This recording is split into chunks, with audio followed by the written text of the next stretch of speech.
Someone may not know about any of this stuff, the tallow, the grass fed, but they may come here just because they want a burger and be like, wow, this is really good, I feel good. And then they catch on and maybe they start to educate themselves in this kind of lifestyle, this kind of way of eating. So that's really cool, like almost a door for people to get into this type of stuff, is just eating some food and then they learn. And you know, that could change someone's whole life. What's up guys, I'm Chris and today we are back with a super special video. We are here in Sparta, New Jersey, my hometown. We're at Burger and Butcher, certified seed oil free. They have tallow fries, grass fed burgers. We're gonna go meet the owner and he's gonna tell us all about the place. All right, I'm here with Josh here, the owner of Burger and Butcher. He's gonna show us around and tell us what it's all about. So we've been open for about 5 months and the idea actually started about 3 years ago. I went through my whole health journey, couldn't really find places that I felt comfortable bringing my family to eat. And had this idea of a place where you get grass-fed meats, you're not using seed oils, and you know all the ingredients are real ingredients and not, you know, some of the processed garbage that you see in a lot of other places. And not coming from the restaurant industry at all, it was a learning experience. But I've had some great people to help me, and we were able to source up here. You know, Sussex County, we have so many great places, and that was the beginning of this. So we've not only done the kitchen completely different than any other restaurant, I've tried and vet all the products that we sell here. I wanted to be a place for people that are like-minded to be able to come and get food and products to help them with their health journey. And yeah, that's what I love too. When I came in, I was looking at the grass-fed meat in there, like the bone broth powder in there, and I was like, all right, this is my kind of place. You know, your video was a big part of people all over the state reaching out and coming up here and finding us. So, you know, I'm appreciative of your following. You know, being able to find us. And I've had people say they were coming from an hour away to get a couple burger and fries, so it goes to show how passionate people are about the ingredients too. All right, we're gonna go take a look at some of the ingredients.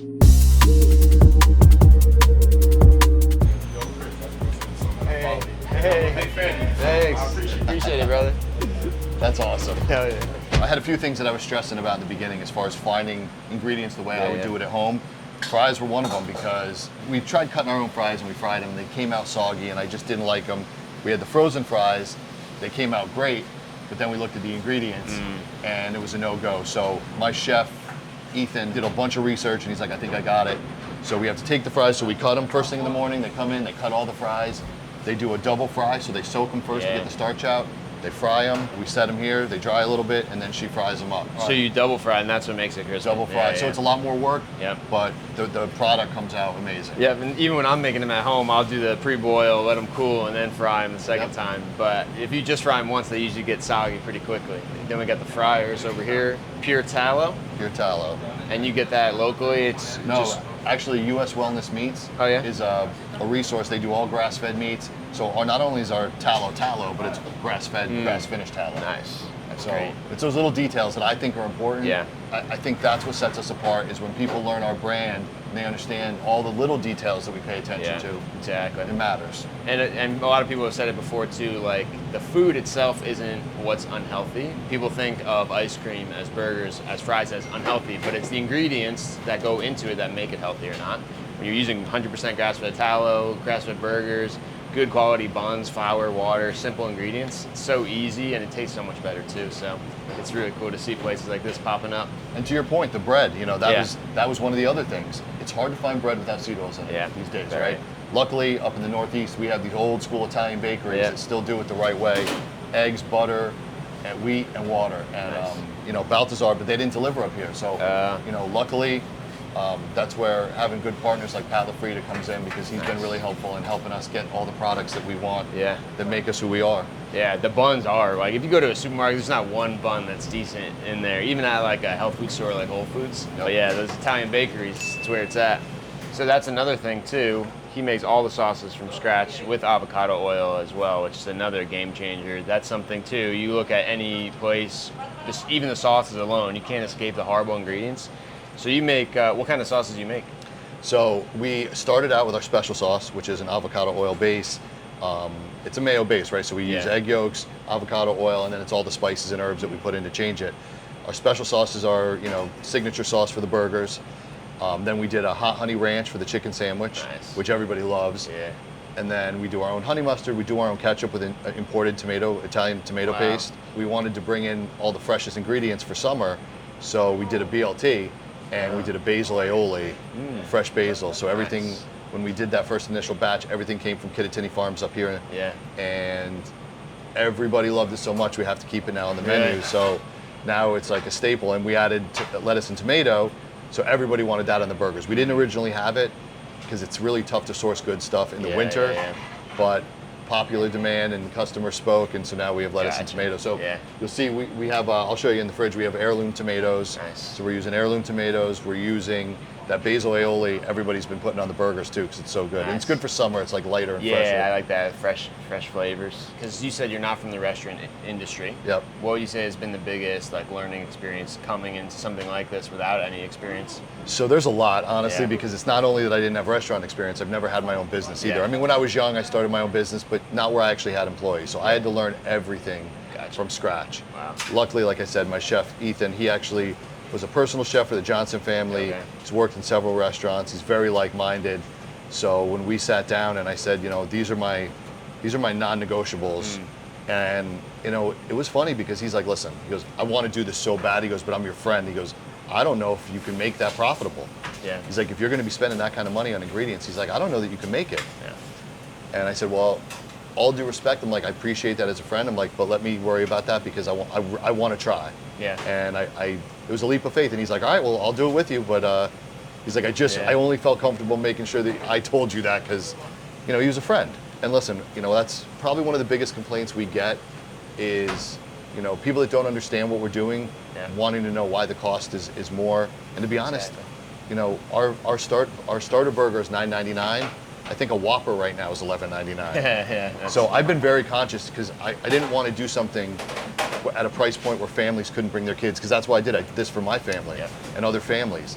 So I'm very conscious of that, but there are certain costs that, you know, we have to charge for the sauces, right? It's just so much money goes into them. We couldn't survive if we didn't. Exactly. And we just hope that, you know, more and more people, and we have great people who will defend us on social media and say, well, if you understood what they're doing, you would get it. Exactly. You're getting heirloom tomatoes, sauces with avocado oil from scratch. It's going to cost a little extra, but obviously when your health is on the line, it's always worth a few extra dollars. But yeah, I think people just think of like a burger and they don't think what goes into it, and they're like, oh, I can't believe how expensive this is, but they just don't understand. So. And you know, one of the other things, you know, like you said, I try and do it in every little product. But our milkshakes.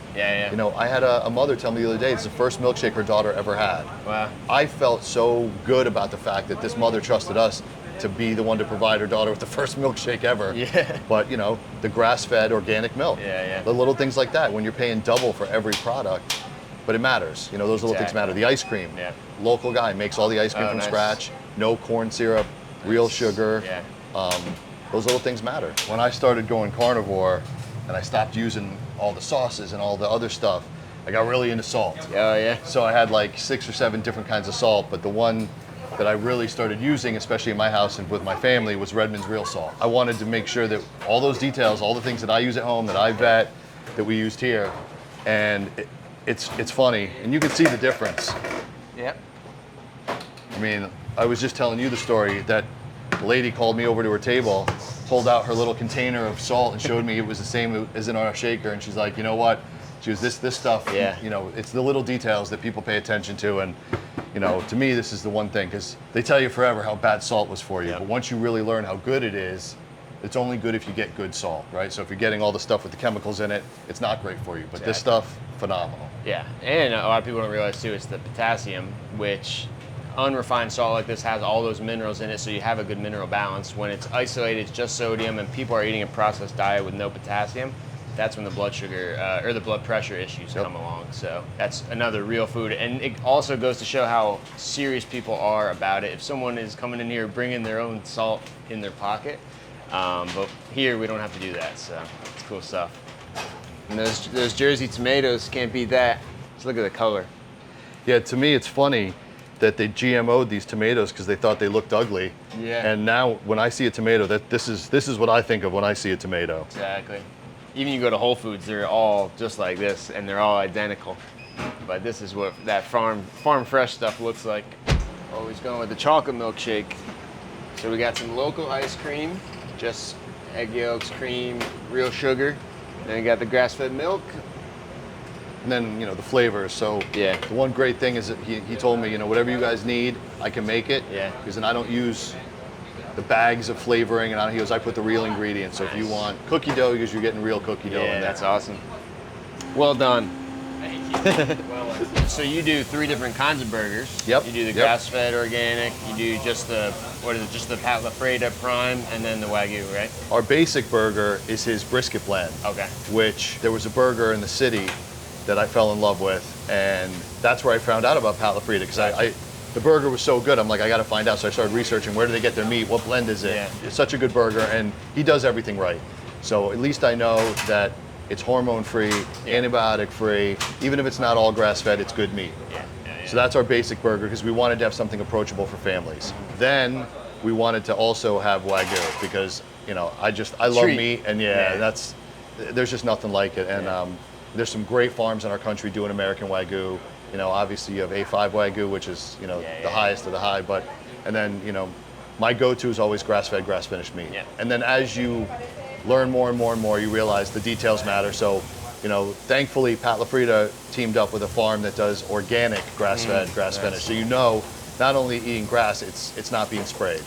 Which is important for us. Exactly, because sometimes the cows, it may be grass-fed, but it's loaded with pesticides and stuff on the grass that they're eating, so that's not going to be as healthy. Right. And too, sometimes people get so caught up like grass-fed, grass-finished, but if you're getting good quality meat, where maybe it is grain-finished, it's still so much better than like other just processed foods or like lab-grown fake meat too. So, even if you have to save a few bucks to get just regular meat, it's still going to be far, far healthier than, processed stuff. So I like that you have all 3 options though. Absolutely. Yeah, another thing by popular demand was our cheesesteak. Oh, nice. So we get big chuck eyes and we shave them. We had to buy that machine just to make cheesesteak. Nice. So we get that, we shave the meat, and we make them all in-house, fresh. Hell yeah. One of the other big things, there were some pain points for me that I had to figure out, and right before we launched, again, I got to give this guy credit because he's really done a great job, but the guy on the West Coast, Wagyu, I saw him post about this new school American cheese. And he said it's real cheese, it's Wisconsin cheddar, it's not the processed garbage. So then I started doing a bunch of research, and I found out that you could get it, but it was a pretty brand new product. And come to find out, one of Ethan's mentors, who has an amazing Italian place, pasta shop in Denville. Oh yeah, I've heard of that. He worked for the guy that created this cheese, Wow. When they were chefs together on the West Coast. So, we reached out, and so we were able to source real American cheese, because there's nothing like American cheese on a burger. Exactly, and it's all craft. It's craft. The craft and all that, what is it, the craft singles? Yep. Yeah, it's just that's not even cheese. And this guy is a chef, and he's like, why isn't anybody doing American cheese the right way? Yeah. And he did it. And in the beginning, my guy Ethan he was making American cheese, but we couldn't scale it. So it just was great timing that these guys are doing what they're doing, and we were talking about great products running out. As more people know, there's been a couple times where we've been like 1 pack left, because they're running out. Which is great. That means more people are paying attention and getting good products. 100%. And again, it just shows the attention to detail, the salt, the cheese, the bun, the beef. Like that's how you create something very high quality and tastes way better too. Another thing was, drinks. Yeah. So we were struggling with that because we know general public wants soda with their burgers, and I don't drink soda, and I haven't had soda in years, except when a new company that came up called Tractor Beverage, and their whole thing is farm to drink. So they sent us a bunch of samples. I think I drank 6 or 7 different sodas in a day trying to sample it all. But it's a great product. And so right now we have their juice, the soda machines being delivered. The juices are all organic, all farm ingredients. And just like everything else, right? The little details make a difference. Yeah, exactly. And their stuff, it might be the best lemonade I've ever said, if I do say so myself, I've ever tried. But yeah, you can see even the cheese sauce is new school American, so we make it in-house. That's great. So we got the sourdough, and then you fry them in the tallow. Yeah, so we got to make the dough the night before so it proofs out. And then we do a double fry with the donuts just like we do for the fries to give them that crispiness. Yeah. I think she was just doing an order right there. You see them. She's cooking them up now. And then, we were talking about the milkshakes. You guys saw those. Another special request by a lot of customers, we're adding some bone broth protein in it, so you can add that in if you want. Wow. So, makes you feel like the milkshake's even a little healthier. Yeah. That's got to be a first, bone broth protein shake at a restaurant. We were talking earlier about the ketchup we made, and that was really the catalyst to us starting to sell our sauces, because people were loving the ketchup, and they're like, where do you get this ketchup? And so we were telling them we make it. And everybody started requesting the sauces, so now we actually bottle the sauces and we sell them. Oh, really? Yeah. Oh, that's awesome. So that's the, Lemonade. Nice, all organic. so look at that. I mean, Turmeric. like when do you see a beverage with, Yeah, 5 ingredients? Exactly. And even I see like the Mexican Coke out there. Like at least it's real sugar. It's not high fructose corn syrup as well. Yeah, I mean, my partner was like, we had all these drinks, and my partner's like, people are gonna want a Coke. What are we gonna do? Yeah. And Mexican Coke was the answer. At least it's sugar cane, it's old school. You know, maybe not be the best, but it's going to be way better than just lab-made stuff. And I assume no oils or anything on the grill. You get fat enough burgers, you don't need anything else. All right, man. All right. So what do we got? We Get it. So we go down and then.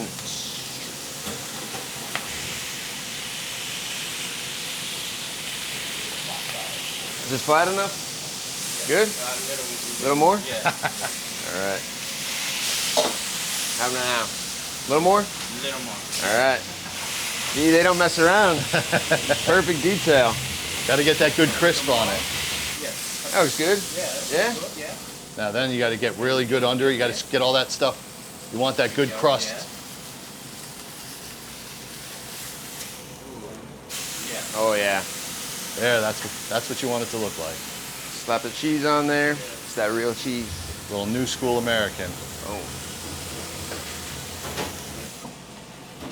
See, I like a thin, well-done burger rather than I don't like real rare, thick burgers. Not my favorite. You guys do that fried egg on the burger too sometimes? Nice. We do.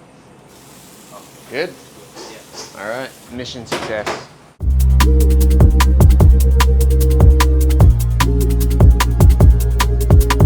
Oh, these flat irons are gorgeous. So this is the farm that I for years went to the farmer's market here when I was living in New Jersey. This is the farm that I got all my meat from. So I came down here and I was like, oh, let me check this place out. And I see this, I'm like, all right, I know. This place is all right. Yeah. Look at this marbling. It's crazy. Got the local eggs. And then this, they got the bone broth, ice pops down here. I saw these at the farmer's market yesterday. Yeah, so this is the bone broth protein powder, electrolytes. Oh, wow. This is grass-fed whey with colostrum. This is good stuff. They got the organ complex, beef liver, heart, and kidney. There's good sourdough over here.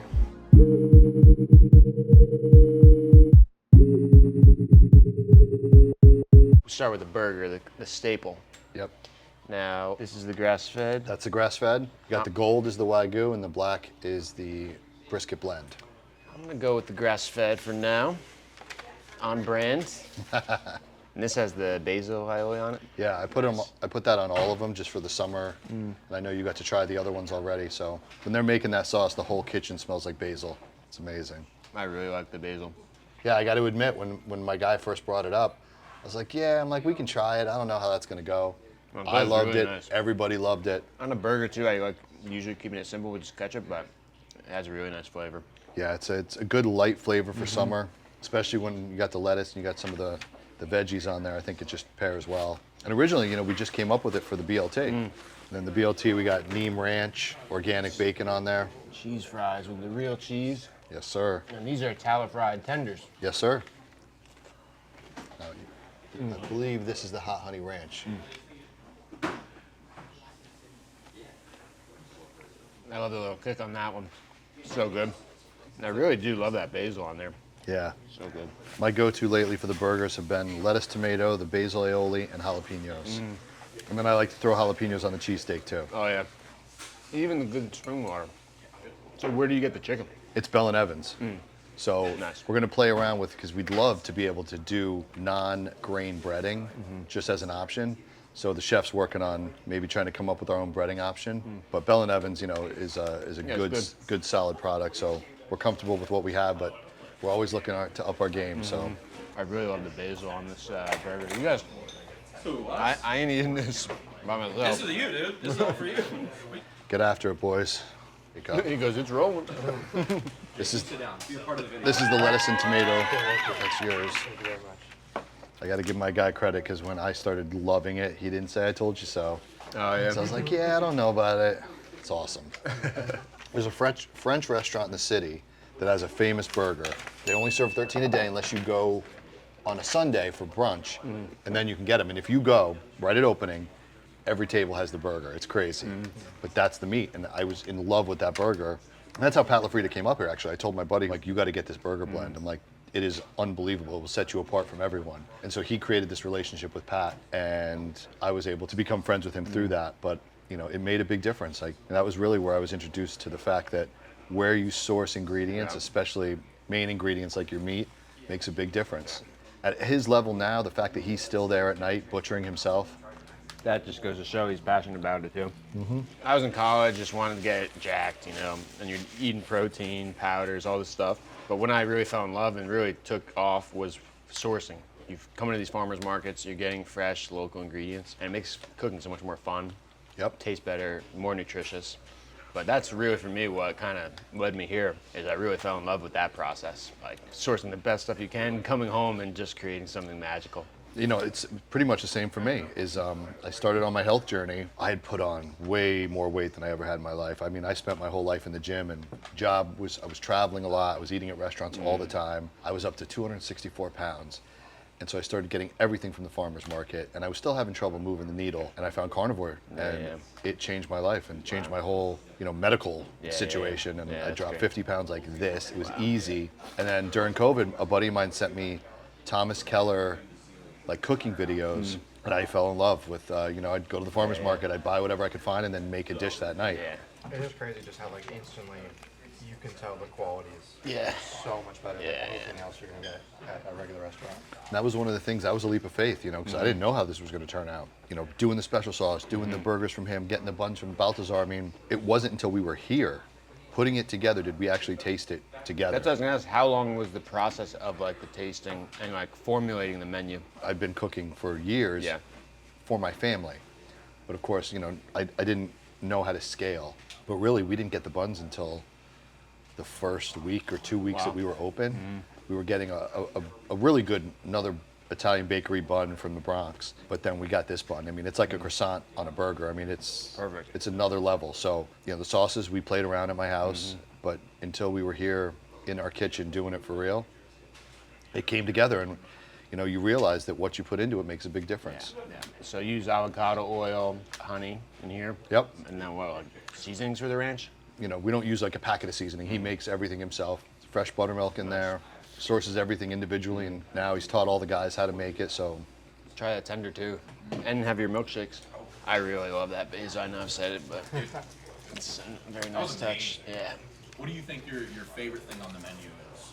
during the week, I usually do the grass fed, no bun, jalapenos, maybe a little hot honey ranch. But when I want like my favorite thing, I do the double wagyu, lettuce, tomato, and basil aioli. That's my favorite right now with jalapenos. Yeah. I like a little kick to it. Yeah. I mean, that grass fed already is so rich. I can only imagine the wagyu. You try it? Oh, I'm good. It's fun to watch them when they crank down on that one on the griddle. The fat just comes. Oh yeah, it just melts out. And the fries too, they hold their crisp. It's the biggest thing. Some are crispy right out of the fryer, then they get soggy immediately. They called me last night and told me it was a family, and the guy was singing through his whole meal. And she said he was so happy, and he said his kids had never had French fries before. Really? Like, you hear stories like that, and you're like, that's why I did this. Families who you see a couple times a week, and they're like, we finally can take our kids out to eat. Like, Exactly.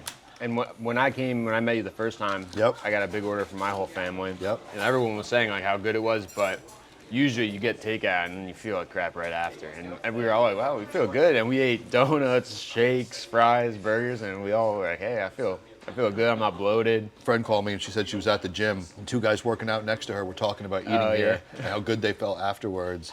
And that's just so cool to hear when people aren't telling you, but you overhear it. Other people talking about it. I'm gonna dive into one of these now.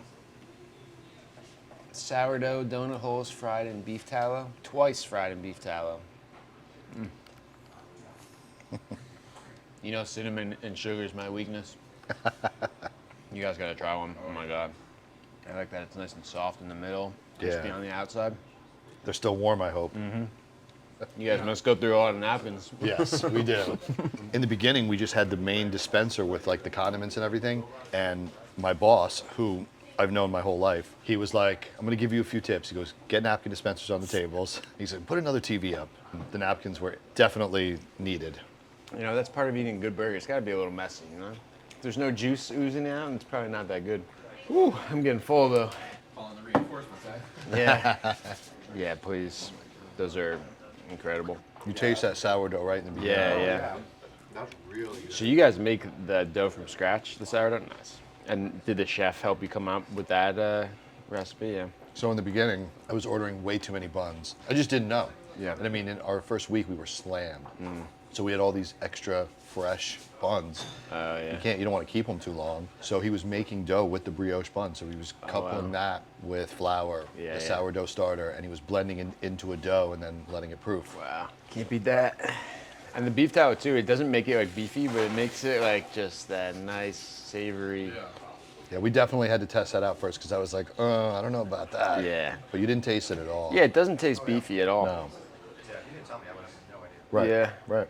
A question actually someone had on Twitter was, obviously you can reuse the tallow, and that's Yep. why, one of the reasons why it's better, it's more stable. Yep. How much do you get at it? Like, do you fill the fryer every couple days, every day? So you know what it was? I did my research, like how long does vegetable oil last? Yeah. Everything I read said tallow lasts much longer, it doesn't Yeah. break down as quickly. So I thought I was gonna be able to get 2 weeks, but we use it so much because Yeah. everything's being fried. We're doing 3 5-gallon things a week. We're doing some every day, but so what we do is I bought a specific fryer so that we could filter the oil. So That's what I was gonna ask, if you clean it. Yeah. It's got a filtration system, so they run the filtration system every night, and that takes a lot of, you lose a lot of oil doing that. Yeah. So we're always putting fresh oil in, and then once a week, once every 2 weeks, depending on how it looks, we'll dump it and do all fresh tallow. Gotcha. When we do that, you walk in the front door and all you smell is tallow. Yeah, I that can first imagine. day. Yeah. But we do separate, so we have one that's only fries, right? Because for people that have celiacs or can't have Okay. gluten, Yeah. that was one thing I never thought of, and as more and more people ask, like, do you separate it? So we started doing that so that Gotcha. people that are gluten-free can have fries and not worry Yeah, about so it. the tenders, the donuts in one, and then just the fries in the other. Exactly. That makes sense. Yeah. Oh man, that was a treat. That's so good. Yeah, people start telling us all the time that their kids only want to eat chicken tenders here now. Yeah, this isn't a regular chicken tender from Purdue.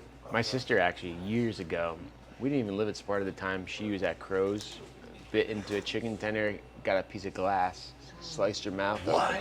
And they wound up having a lawsuit with Tyson because they were the ones that provided the. No way. It's crazy. She's lucky it wasn't too bad. It just cut her mouth a little bit, but if that hit the wrong spot, crazy. When you're processing food at that large a scale, who knows what gets in those things? 100%. We had a few times where like somebody was making the sauce and forgot the red pepper flakes, and I all of a sudden I try the hot honey ranch. I'm like, there's no hot in this. Oh yeah. So then we had to institute always 2 people. When somebody makes it, always somebody else has to taste it. Gotcha. Because consistency is really important to me to make sure that people get that good experience every single time. I think that's one of the reasons we've been successful is I had no idea how restaurants run. Yeah. So I didn't think about it from like a restaurant perspective. I thought about it from a consumer perspective. I was always the guy at the table. Yeah. So what do I like? What are the way I want things? Yeah, And like I said earlier, sometimes I got to remind myself other people like it different. Yeah. But I think coming from a perspective of what does the customer want rather than what makes sense as a restaurant person. Yeah, and obviously it's working. I mean, people are coming from far out just to get a burger, some fries. Yeah, man, it's super humbling yeah. to see the response. I mean, when you first came and the response to your post, it's been humbling to come in this business with no experience and have this be the result and have people be so happy with what we're doing. It's a good feeling. Yeah. How did it change from your expectations? Like, did you see yourself taking off like this? No, not at all. Like I said, for me, I wanted to have a place where I felt good taking my family, but this is my community. I grew up in this town. Yeah. My friends, my family, they're all here, and I wanted to have something to be proud of in my community. Yeah. Like we talked about, you want to bring the things that you have learned to other people, and I thought, what better way than to have a place where people learn it through experience, but I never thought much of it beyond that. Yeah. And now, after hearing so many people get messages and have it tell us, please come here, please open here. We would love to have you here. Yeah. So now we're taking it all in and we're trying to figure out what our next steps are. Cool part about it is the education. Like, someone may not know about any of this stuff, the tallow, the grass fed, but they may come here just because they want a burger and be like, wow, this is really good. I feel good. And then they catch on and maybe they start to educate themselves in this kind of lifestyle, this kind of way of eating. So that's really cool, like almost a door for people to get into this type of stuff is just eating some food and then they learn. Right. And that could change someone's whole life. Well, like you said, you leave and you feel good and you don't feel bogged down. Yeah, You're like, I wonder if there's something to that. I'll my partner, we've been friends since we were kids. We both grew up here, to have a business in our hometown. We both really love this place. Yeah. He was like, I got to be honest. He goes, I was skeptical with the whole seed oil thing. He goes, but man, I feel it. Yeah. He's like, I feel it, me and my family. So, having him be able to tell his story, like we did this together. And although, he trusted me, he wasn't really buying into it. But that's how easy you learn when you do it the right way. And obviously people are willing to spend more, drive further just to get a meal without it. Right. And I think it's only the beginning too with the seed oil stuff. I agree. And a lot of it I think is unlearning what we've been taught that's been so wrong for so long.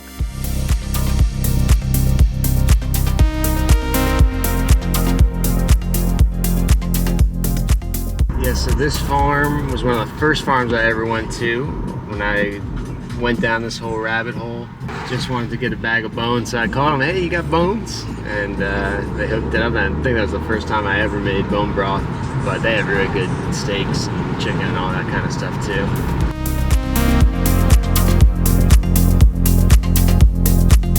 And if you want good quality food, you need to have good quality partners, good quality farms. So we're gonna go check out the farm here.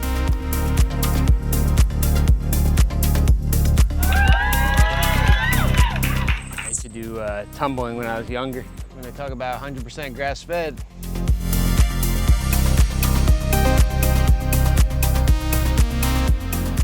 So how did you get hooked up with them here? I mean, really, I just started coming here to their farm dinners and shopping at their store. Nice. And then we just started talking. I love the way they do everything here. The idea of working with people that have a similar mindset, that do things the right way. Exactly. So it was a good opportunity for us both. I can give him an outlet to help sell all this great stuff that he has, and we can work together on good, sustainable, regenerative, grass-fed meats. Yeah, and people will say that this is bad for the environment. Did you see, I think it was in New York, a woman had a vegan restaurant, and as she was learning more about farming and sustainability, she's like, I learned that animals living the way they're supposed to live on pasture is the best thing for the environment. And she switched over and started having regenerative meat, and she got protesters out in front of her restaurant. But it's nice to see people like that learning, and we all find our way on different timelines, but this is what it's all about. Yeah, this is awesome. People don't realize too with the vegan stuff, first of all, most of it's made in a lab. Second of all, the ones that are, they have to wipe out ecosystems and all that to grow their crops too. One cow could feed how many people for a long time. You get into deciding which animals you care about living and which ones you don't. The mole or the groundhog or all these smaller animals that get killed in that process. And they're living how they're supposed to live. Right. This is how they would live whether we're here or not. It's amazing when you see a farm switch over to regenerative farming and how lively they become. And this is what it's supposed to look like. It really is beautiful. This is Candace. She's the owner. How are ya? Thanks for coming over here. Candace is Chris. Hi. Jake and Jacob. Nice to meet you. Hi, how you doing? Nice to meet y'all. We're in town from Tampa, Florida. Very cool. I grew up in Sparta, but we do a lot of farm tours and stuff like that. So we've been filming for the last few hours at his place. Figured we'd come over here real quick. Yeah, I just wanted to pop by and say hi. If you Yeah. guys have any questions, you can let me know. I was saying, and I was trying to recall from memory, but just up until a couple of years ago, you only had like about 6 cattle, right? Yeah, we started with 3 Okay. and then grew from there. Once we got the bull, it kind of got going a little bit. But I think last we checked, we were like over 30, close to 40 right now. Right. Yeah. Do you guys sell any raw milk on the down low? So we often use the milk to make cheese here. Oh, and yeah. we don't. She's the only one that we are milking right now. So we get a lot of requests for that. I'm sure. And if it was something we could do, for sure, we would be like all over it. In Jersey, you could sell drugs here, but you can't sell raw milk. Isn't it Yeah, ridiculous? you can go Yeah. get a bottle of vodka, but you can't get a jug of milk. Yep. Yeah. I could literally drive up here and get it, but no, I have to order it from Pennsylvania, pay shipping. Yep. It's insane. Yeah. It's insane. In Florida, they sell it as pet food. It's a separate license in New Jersey just to even do that. Yeah, that was kind of like the way Steve was kind of trying to go with it. Yep. And then you're hitting a roadblock with that as well. It's like they just don't want people to have access to good food. Have you run into other issues like that, like regulations and all that?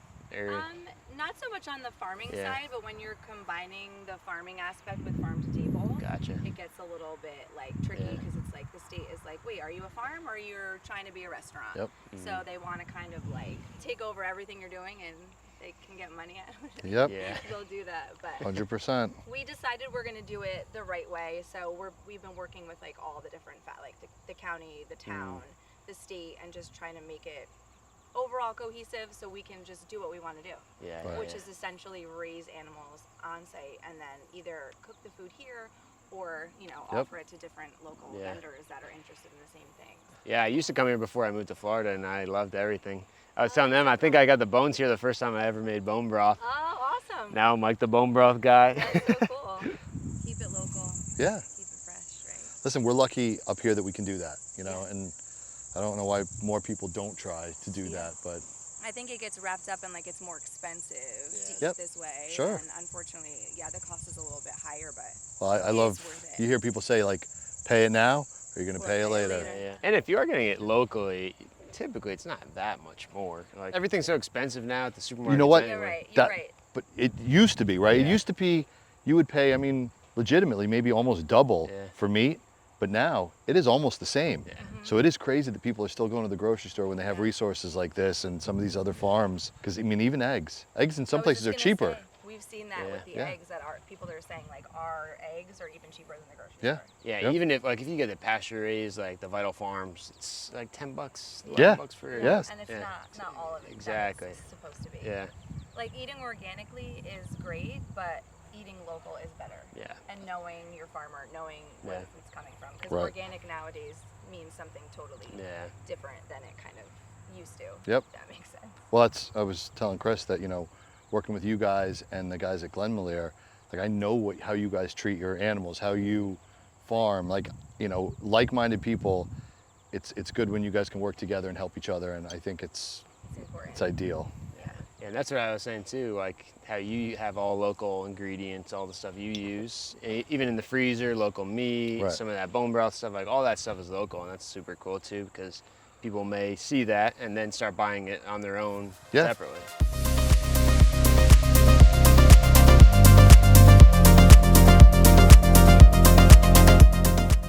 Look at this guy. He was coming. He's like Oh. a dog. We were here last time. He ran over here and laid up against us Yeah. so people would pet him. Yeah. You have some coarse hair. Yeah. Genetically the closest thing to a human. Yeah. Crazy as that. I'd like to build a little tree house out there and live here. It's how funny is it that as generations change, the dream changes, and Yeah. you know, we're back to like 100 years ago where now everybody wants to just have their own little farm. And Exactly. Yeah, I've grown up like I want to live in New York City in a Yep. big apartment, all this stuff, and now it's the complete opposite. Yep, exactly. That's the thing though, what we were talking about before, like people in my generation really aren't going into farming.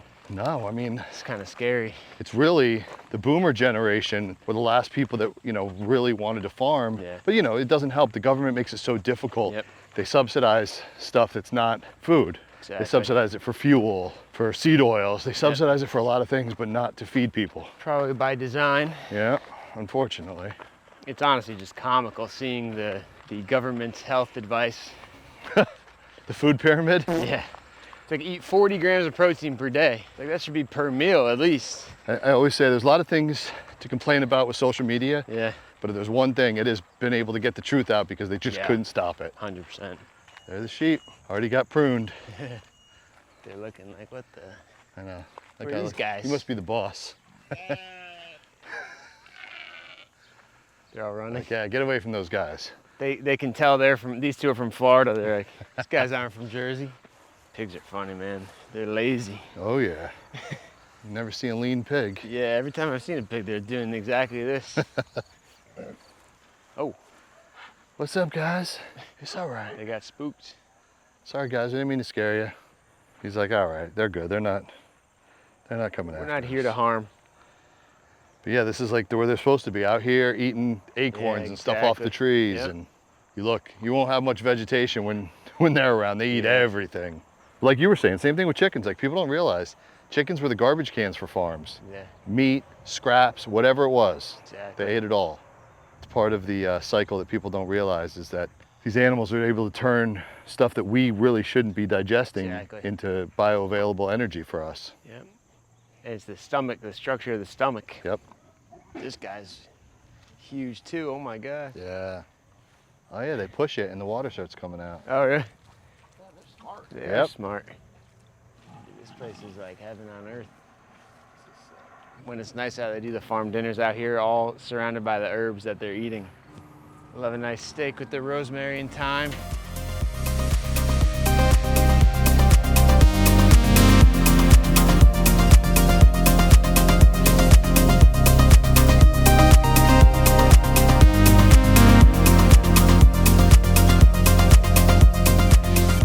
guys, thanks for watching. Hope you guys liked it. As always, if there's any type of content you want to see, leave it in the comments. If you like this, like and subscribe, and we'll see you guys soon.